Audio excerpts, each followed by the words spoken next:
Hürmetli vatandaş, bugünkü leksiyalarımızı başlayımız.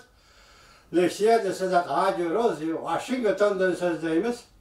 Bugünkü sağış kime 19. yıl, 3. ayının 16. günü. Hepteki şembe. Leksiyalarımızı başlaştan evvel bir cümle vaziyet doğrusu haberden alaylı. Hazırlı men torbitede, YouTube torbitede şu nersin gördüm ki Abdullah Ahbarat tordu 16. günü Cumbank taytını da ciddi haber deyilipti. Hazır Amerika Koşmuş Ştatları Devlet Mahkemesi Şinjan'da yani Müslimlik Uyguristan'da kişilik hukukunu depsende kılgan kadırlar, yani bunda aytkandı rehberler, emeldarlar ve şundakla organlar depti. Ulan embargo, sadece embargo kılışını karar kıldı. Ve sizler yetkizdiğine hoş haber. Bu haber hele boğan iken anlaşımça, lekin bugün apillo tordu geldi. Başka yerde bir haber bulup oturup çıkan emez. Şuna ben sizlerge yetkizdim. Endi bir yerde kişilik hukuk buyucu embargo kılış. Bu bir yeni siyasetmen hazırlıkça Amerika Koşmuş Ştatlarının dünyanın kandakta bir cayda kişilik hukuk hılaplık kılgan organlar ve cemiyetini veya ki emeldarlarını kişilik hukuk buyucu embargo kılganlığını anlamadım. Bu tüncü kıtım mı ya bunun işitilgen mi bundan haberim yokluk elsiler gibi. Bunu hoş haber kılıp yetkizdim. Vatandaş vaziyet şu. Endilikçi biz tüvenlik leksiyalarımızga kulak vereyli. Birinci mavzumunda sosyalizm, milletçilik bir-biriga çelmishib ketganda Jungo Mongoliya chegarasini ayirishga murakkab ahvollar. Mavzular xabar 3. ayning 14. kuni Dovitor betida e'lon qilindi. Xabar mundaq boshlanadi. Jungo Partiyasi Mongoliya Xalq Jamhuriyati bilan 1962-yil imzolagan Jungo Mongoliya chegara shartnomasi imzolaganligiga bu yil 50 yildan oshdi. Vakiyat uzargan siri siyasi sosyologiya, tarihşünaslık, halkara münasebetşünaslık sahasını tadqiq qilish bo'lmaganlikdan tashqari dunyadagilar bu ishni oz biladi. Amaliyotda bundan keyin murakkab siyoset, ideya, o'zaro almashtirishga berib ketiladi, tadqiq qilishga arziydigan shundoq bir ishda. Mongoliya Jungo chegara ayirish ishi shundoq bir ishda.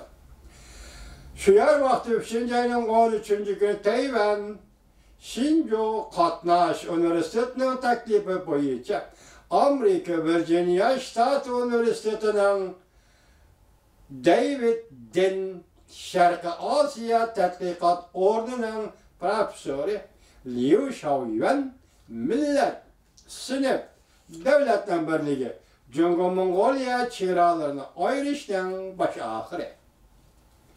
Mavzular aslida dokalat berib Jungo Partiyasi Mongoliya devleti sobiq Sovetlar hatta Amerikaning maxfiy arxivlarini yeniden sharhlab 1962-yildagi Jungo Mongoliya chegaralarini ayirishdan keynidagi murakkab tarihi ahvollarni oshkorladi.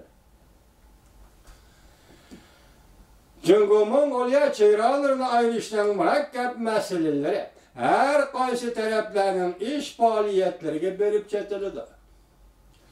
Jumladan sobiq Sovetlar, Mongoliya Jungo Partiyasi, bundan burungi Junxo Mingol hukumati, hatta Yaponiya Angliyalarga berib ketildi.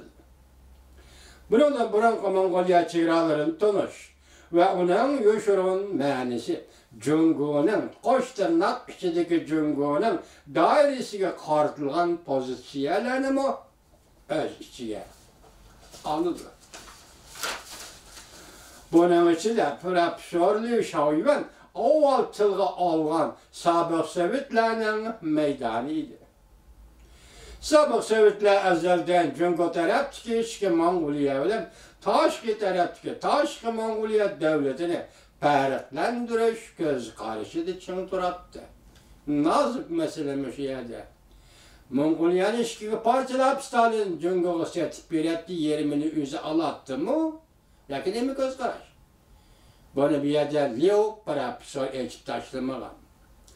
Ko'z qarashda ching turadi, ya'ni tashqi Mongoliya bilan ichki Mongoliyani farqlantirish ko'z qarashida Rossiya sobiq Sovetlar ching turadi. Bu ameliyatda bir xil strategik o'ylashish edi. Lekin Amerika tarafdan aloqador arxivlarida shundoq oshkorlangan ediki, tashqi Mongoliya, hatto Xinjiang, Tibet qatorliq joylarni Amerika nihoyat aniq holda Jungoga tava chegaralar yoki Jungoga tava ziminlar deb e'tirof qilmagan. Bu cümle için tercüme kıldım, bu diksiyon vatandaş dikkat bir o'qib Lekin Amerika tarafından aloqador arxivlardan shundoq oshkorlangan ediki, tashqi Mongoliya, hatto Xinjiang, Tibet qatorliq joylarni Amerika nihoyat aniq holda Jungoga tava chegaralar yoki ziminlar deb e'tirof qilmagan. E'tirof qilmaslik xaritasiz ishda konkret gavdalangan. Texmi diqqat qilishga arziydigan bir taraf shuki, xalqaro vaziyatning ta'siri nima va Jungo hukumatining pozitsiyasi edi.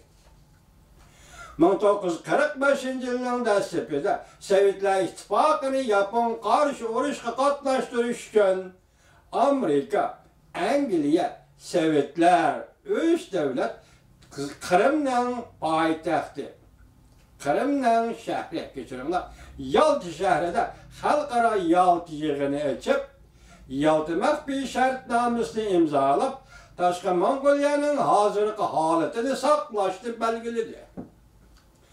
Shundan keyin Junxomingo hukumati faqat Sovetlar bilan suhbat o'tkazib, Jungo-Sovet do'stlik, ittifoqdoshlik shartnomasini imzolab tamamlashi kerak edi. Tashqi Mongoliya xalqi referendum, ya'ni umumiy xalq bilan tashlash orqali yoki shu shaklda mustaqil bo'lish yoki bo'lmaslikni qaror qilish kerak edi. Balki shu vaqtdagi davlat chegaralari Mongoliyaning davlat chegarasi qilib belgilanishi kerak edi. Tashqi Mongoliya referendum umumiy xalq bilan tashlashning natijasi 100% odam mustaqil bo'lishga bilet tashlab, referendum umumiy xalq bilet tashlash orqali Mongoliya mustaqilligi ma'qullangandan keyin Junxomingo hukumati kelishim bo'yicha tashqi Mongoliyaning mustaqilligini e'tirof qildi. Yuragimizni chekib beqqan har bir Uyg'ur agar mushundoq kunlar kelsa, siz referendumga qanchalik bilet tashlay olasiz? Yaqinda ko'rdik. Al Jazeera televiziyaga so'zlagan hiliqi so'z to'g'risida qo'llayman degan kishilarning ko'rdik. Uyg'ur yuragimizni chekib beqqan haqiqiy Uyg'ur sifatida, onamizning o'g'il sifatida, emganligimiz sifatida, bir erkak yoki bir qiz sifatida, Uyg'ur sifatida yuragimizni chekib beqqan.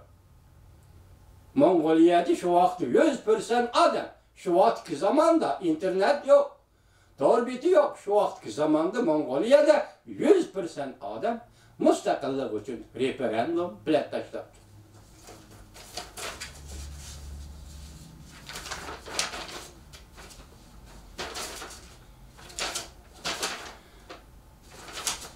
Devamını anlayışız vatandaş.